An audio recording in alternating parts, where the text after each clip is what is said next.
Você que me ouve, em que se baseia a sua fé? Por que você afirma ser cristão? A sua fé está baseada em quê? Porque uma vez você fez uma oração e creu? Porque você disse que crê, porque alguém te falou, porque o seu pastor falou que você é cristão? Como você sabe que de fato você é cristão? Se eu te pergunto agora, como você me responde a esta questão? Você de fato é um cristão? Você de fato vai subir no arrebatamento? Você tem compromisso com o verdadeiro Deus que se revelou na Bíblia? Quem te garante que a sua fé é a fé que salva? Você tem certeza que você crê? Baseado em que está a sua fé? Você de fato é cristão, eu repito. Você se compara a que ou a quem para dizer que a sua fé é a fé que salva? Você sim está crescendo em graça, em sabedoria, em arrependimento, em conhecimento? Deus pode confiar em você? Você é alguém, não que mereça, porque nós não merecemos nada da parte de Deus, mas você, de fato, é alguém que o Senhor pode confiar os seus tesouros, os seus segredos maiores? Deus pode ter compromisso com você? Você é alguém em que Deus, ao olhar para você, Ele vai dizer: ali vai um homem segundo o meu coração, ali vai de fato aquele que busca ser a cada dia mais semelhante a meu filho Jesus? Pois saiba você, se você não cresce em semelhança a Jesus Cristo, se você não busca ser a cada dia mais semelhante a Jesus Cristo, você não é cristão. Não importa o que o homem diga, não importa o que as denominações, esse cristianismo está a cada dia mais sem Deus. Eu vou repetir, esse cristianismo de hoje que está a cada dia que passa mais longe do verdadeiro cristianismo bíblico, que está a cada dia mais longe do verdadeiro Deus de Israel, do verdadeiro Jesus da Bíblia. Você se considera um homem ou uma mulher, um jovem, que está cheio do Espírito Santo? Pois se você acha ou crê nisso, saiba que em sua volta todos têm que pegar fogo. A presença do eterno Deus, através do seu Espírito, incendeia o seu coração, a sua mente e a sua vontade, e faz com que você seja sim um porta-voz da verdade, custe o que custar, principalmente a você mesmo. Você acredita, você acha que é fácil para que eu possa dizer essas coisas para você agora aqui? Pois saiba você que o tempo está curto. E é por amar a você, que não está correspondendo ao amor do Deus eterno, é que eu falo essas coisas. Acorde. Acorde. Volte-se para o Deus Todo-Poderoso, enquanto é tempo. A palavra de Deus, nos 2 últimos versículos do livro de Eclesiastes, diz o seguinte. Eclesiastes 12, versículos 13 e 14. De tudo que se tem ouvido, o fim é: teme a Deus e guarda os seus mandamentos, porque este é o dever de todo homem. Porque Deus há de trazer a juízo toda obra, e até tudo o que está encoberto, quer seja bom, quer seja mal. Você sabe que você tem que prestar conta a um Deus eterno? Que a eternidade, os olhos de Deus, os olhos da eternidade estão sobre você neste momento? O que você tem para oferecer a Ele? O que você já fez? Não obras para a sua salvação, mas obras de justiça, obras que reflitam e que dão vida à sua fé, como diz Tiago. Obras de justiça, obras que ele, como Deus Todo-Poderoso, vê e se agrada. Você tem buscado agradar a Deus? Não segundo o que alguém diz, mas segundo o que a palavra diz. Não segundo o que homens e mulheres dizem, mas tão somente segundo aquilo que o Senhor nosso Deus, em Jesus, mediante o Espírito Santo, ensinou e continua a ensinar. Você tem respondido à voz do Espírito que fala e insiste com você? Você tem deixado o Espírito de Deus, de fato, te convencer do pecado, do juízo e da justiça? Você vive em uma busca constante da face de Deus? E você que prega, você que é pastor, ou tem qualquer outro cargo eclesiástico, qual é a sua posição? Como é que você se coloca? Porque o Deus é um só. Nós, quer tenhamos cargos, títulos ou não, somos um só. E o Senhor, para a salvação, não faz acepção de pessoas, e você sabe disso. Veja o que Paulo, na carta aos Filipenses, diz. Capítulo 3, versículo 18. Porque muitos há, dos quais muitas vezes os disse, e agora também digo, chorando, que são inimigos da cruz de Cristo. Será que a sua pregação, será que aquilo que você ensina, que aquilo que você fala, é de fato aquilo que você deve ensinar conforme está na palavra de Deus? E eu te chamo a atenção para uma coisa. Veja o que Paulo fala. Ele não diz inimigos de Cristo, mas ele diz inimigos da cruz de Cristo. O que ele quer dizer com isso? É que muitos, a grande maioria dos que pregam, dos que ensinam, dos que dizem estar falando em nome de Deus, estão pregando uma palavra que é contrária à mensagem da cruz.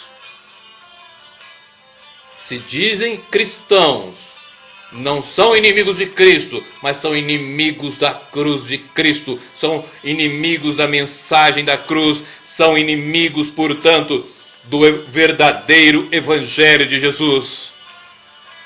Você se coloca como? O que você faz? Como você ensina? O que você... do seu púlpito, quando você se coloca, sai fogo. Quando você fala, a sua palavra é de fato, como o próprio Deus determinou que a palavra dele é. Em Jeremias 23, 29, a minha palavra é como um fogo, é como um martelo que esmiuça a penha. E em Hebreus 4, 12, a palavra de Deus é comparada a uma aguda espada de 2 gumes, que penetra profundo até a divisão da alma e do espírito, das juntas e da medula, e é apta para discernir os pensamentos e as intenções do coração. A palavra que sai do seu púlpito sai como um fogo, sai como um martelo e sai como uma aguda espada de 2 gumes? Se não sai, não é a palavra de Deus que você prega. Não é a mensagem da cruz. Então você é, como Paulo diz aqui, inimigo da cruz de Cristo. E ele, como um apóstolo, chora, porque você se transforma em inimigo da cruz de Cristo, em inimigo da mensagem da cruz. Veja o que ele nos diz na primeira carta de Paulo aos Coríntios, no capítulo 1, versículo 18. Porque a palavra da cruz é loucura para os que perecem, mas para nós que somos salvos é o poder de Deus. E nesse mesmo capítulo, no versículo de número 22, ele diz: porque os judeus pedem sinal e os gregos buscam sabedoria, mas nós pregamos a Cristo crucificado, que é escândalo para os judeus e loucura para os gregos. Jesus crucificado, a cruz de Cristo, a mensagem toda poderosa do Evangelho, é para você um escândalo? O que ela significa para você? O que o Evangelho de Jesus Cristo significa para você? Romanos 1, versículo 16 diz o seguinte: porque não me envergonho do Evangelho de Cristo, pois é o poder de Deus para a salvação de todo aquele que crê, primeiro do judeu e também do grego. E no versículo 17, porque nele, no Evangelho do Senhor, se descobre a justiça de Deus de fé em fé. Como está escrito, o justo viverá da fé. E em Hebreus 10, 38, o Senhor nos dá um alerta maior, quando ele diz: o justo viverá da fé, mas se ele recuar, a minha alma não tem prazer nele. Você que prega a palavra, você que sobe no púlpito para ministrar, você está levando de fato a palavra de Deus para as ovelhas que ouvem? Ou será que você está ajudando a que essa igreja mundana, que essa igreja idólatra, para que essa igreja na qual Jesus, o Senhor, não tem espaço, viva de tal forma que a cada dia, como já disse, esteja mais distante do verdadeiro Deus e esteja num processo crescente de apostasia e abandono da fé? Amós, profeta Amós, no capítulo 8, versículo 11, ele nos diz algo que diz respeito aos 400 anos depois do último profeta e antes da vinda do Senhor. Mas isto está servindo para aqui e agora, para este momento também. Eu tiro então este texto do seu contexto histórico e aplico neste momento para a igreja de hoje. Amós 8:11. Eis que vem dias, diz o Senhor Jeová, em que enviarei fome sobre a terra, não fome de pão nem sede de água, mas de ouvir as palavras do Senhor. Você, meu amigo, você, meu irmão, o mundo está sedento pela palavra verdadeira. Ele não precisa de ouvir mentiras, ele não precisa de ouvir coisas que vão agradar o seu coração ou a sua mente, pois Jeremias diz bem claro, 17:19, o coração é perverso. A sua fé então se baseia nesse coração que se engana facilmente, ou é na mente que é vaga? Dê a palavra de Deus. Tão somente a palavra de Deus pode gerar a fé que salva, o arrependimento que muda, e fazer, e deixar, e abrir o caminho para que o Espírito Santo de Deus possa fazer daquele que ouve uma nova criatura. Pode, e só assim, fazer com que aqueles que buscam a verdade, que buscam a palavra antes de qualquer outra coisa, sejam novas criaturas. Eu repito mais uma vez, Deus não está buscando pessoas que tenham uma boa moral, que sejam sociáveis, que tenham um caráter melhorado, que tenham uma personalidade melhorada. Não. Ele quer fazer de todos que o buscam, aqueles que vão até Ele, se submetendo a Ele, quer fazer dele novas criaturas, porque para Cristo, assim como está em Gálatas 6,15, o que importa é ser nova criatura. Sem ser nova criatura, você, como eu disse no início e perguntei, você não é cristão. Não é você melhorar a sua vida, não é você mudar a sua vida. É você nascer de novo, nascer do Espírito e viver segundo o que Deus quer. Tiago 4,7 diz: sujeitai-vos a Deus, resisti ao diabo e ele fugirá de vós. A primeira coisa que você tem que fazer na sua vida, sujeite-se a Deus, porque ele vai trabalhar em você, fazendo uma obra de destruição. O que é isso? É tirando todo o seu eu, tirando tudo aquilo que você crê que possa ser a realidade que não é. Tirando de você tudo aquilo que você crê para essa vida tão somente, para que você possa crescer em dependência somente dele. Tão somente dele. E então, depois que ele fizer uma obra de limpeza na sua vida, em que a luz e o poder do Espírito de Deus passar sobre você, transformando você, você crescerá em graça, em sabedoria, em conhecimento. Então você será de fato conhecido pelo Deus Todo-Poderoso. Lembra daquilo que eu li mais no início de Eclesiastes? Quando fala, Eclesiastes 12, no versículo 14, o último versículo, que diz o seguinte: porque Deus há de trazer a juízo toda obra e até tudo que está encoberto, quer seja bom, quer seja mal. Deus tem compromisso com você?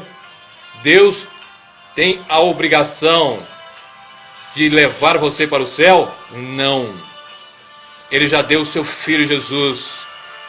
E mesmo que ele nos jogue no inferno, ele já é muito mais do que suficiente para todas as coisas, mas ele abunda em misericórdia, em graça, em amor, assim como também em juízo e justiça. E ele quer dar a cada um o céu. Mas para que isso ocorra, é necessário que você nasça de novo, que você tenha valores que Jesus teve quando no seu ministério na terra. Você tem que buscar a Deus todos os dias. Você tem que passar horas e mais horas na presença do Deus Todo-Poderoso para aprender a ouvir a sua voz, para aprender a ouvir o Espírito de Deus falando ao seu coração, para que você não mais tenha o seu eu, nem a sua vontade como centro, mas tenha Jesus como centro, porque se ele não for o primeiro na sua vida, ele não será nem segundo e nem terceiro. Saiba disso. Ele é o Senhor, quer você goste ou não, queira ou não, acredite ou não. Ele é o seu Senhor. Eu te pergunto agora, o Deus Todo-Poderoso, ao olhar para você, vê em você alguém com o qual ele tem, então, um compromisso, porque você está a cada dia mais longe do pecado, está a cada dia mais próximo de viver como Jesus viveu, de falar o que Jesus falou, de inclusive pensar como Jesus e de ter uma trajetória de vida como Jesus teve. A primeira carta de João, capítulo 2, versículo 6 diz: aquele que está em Cristo, aquele que diz que está em Cristo deve ser como ele. Aquele que está em Cristo deve andar como ele andou, ou seja, trajetória de vida. E Romanos 8,14 diz: aqueles que são guiados pelo Espírito de Deus, esses são filhos de Deus. Como que você que me ouve agora se coloca nisso? Ou você está se deixando levar pela cobiça dos olhos, pela cobiça da carne e pela soberba da vida? Que isso é a sua vontade. Você, desde o início, guarde isso no seu coração. Você por você mesmo, eu por mim mesmo. não podemos fazer nada para agradar a Deus, porque nós, desde o início, só sabemos pecar, odiar a verdade e o próprio Deus. E você que odeia a Deus, porque você ainda não nasceu de novo, somente quando você nascer de novo, você será uma nova criatura e passará a amar o que Deus ama e odiar o que Deus odeia. Então, o seu espírito estará em consonância, em sintonia com o Espírito do Deus eterno. Aprenda que você, desde o início, só sabe pecar e pecar e pecar. Saiba agora destruir esse germe mau em você. E só há uma maneira: entregando-se, rendendo-se ao Espírito Santo todos os dias. E para começar você tem que fazer o seguinte: arrependa-se dos seus pecados, todos, um por um. Refaça toda a sua vida e clame a Deus para que Ele comece a fazer em você uma obra que não tem limite, uma obra que é o Deus Todo-Poderoso que faz, do início ao fim. E se você assim fizer, você terá tomado a opção mais inteligente da sua vida. Então, aquele que diz que está em Cristo deve andar como Ele andou. Primeira carta de João, capítulo 2, versículo 6, como eu disse. Sirva ao Deus verdadeiro e não a essa imagem e não a isso que você crê que serve, mas você apoia a sua fé em amuletos, apoia a sua fé em rosas ungidas, em crendices, em idolatria. Lembra daquilo que eu li em Romanos 1, versículo 17, quando diz: o justo viverá da fé, não é da visão. A fé verdadeira não precisa de muleta. Você já escutou isso? E é verdade. E lembre-se, o próprio Deus repreende a todos e exorta a todos, dizendo o seguinte: se o justo retroceder, a minha alma não tem prazer nele. E me responda agora: você crê que de fato você vai para o céu? Você crê que de fato você vai subir com a igreja? Pois saiba que o próprio Deus em Jesus, o nosso Senhor, já disse que são poucos os que encontram a porta estreita, e são poucos aqueles que caminham pelo caminho apertado. Por quê? Porque muitos dizem: Senhor, Senhor, falam, chamam Jesus de Senhor, mas a sua vida não tem Jesus como Senhor. Eles não têm o fruto para dar. E o que o Senhor nos ensinou no seu Evangelho? É pelo fruto que se conhece uma árvore. E para que você dê os frutos que começam no arrependimento, você tem que ser nova criatura. Mais uma vez eu digo. É hora de você deixar de brincar de ser cristão, para de fato ser um cristão verdadeiro. Se comparando não com um homem ou com a mulher, um X ou com Y, não comparando homem com homem, mas você se comparando às Escrituras, e como está na segunda carta de Paulo aos Coríntios, capítulo 3, versículo 5, examine a você mesmo, para ver se você está na verdadeira fé. Isso não é para ovelhas somente, são para todos nós, a começar de mim mesmo que te falo. Porque se eu não viver o que eu te falo, eu não somente sou hipócrita, mas isso pesará muito mais sobre mim do que sobre você que me escuta. Guarde isso e examine a si mesmo. Se você não está na verdadeira fé em Jesus Cristo, no verdadeiro cristianismo bíblico, é hora de você clamar pela misericórdia do Deus Altíssimo e refazer a sua aliança com Ele através de um profundo, sincero e diário arrependimento, com a mudança literal de vida.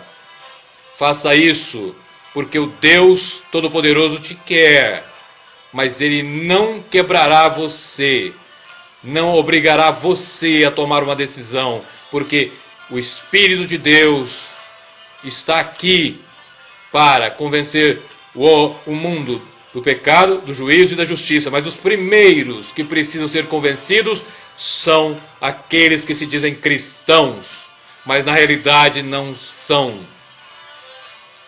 E compreenda uma coisa: a palavra de Deus diz que o julgamento começa pela casa de Deus, por aqueles que são de Deus. Acorde enquanto é tempo. Em nome de Jesus Cristo.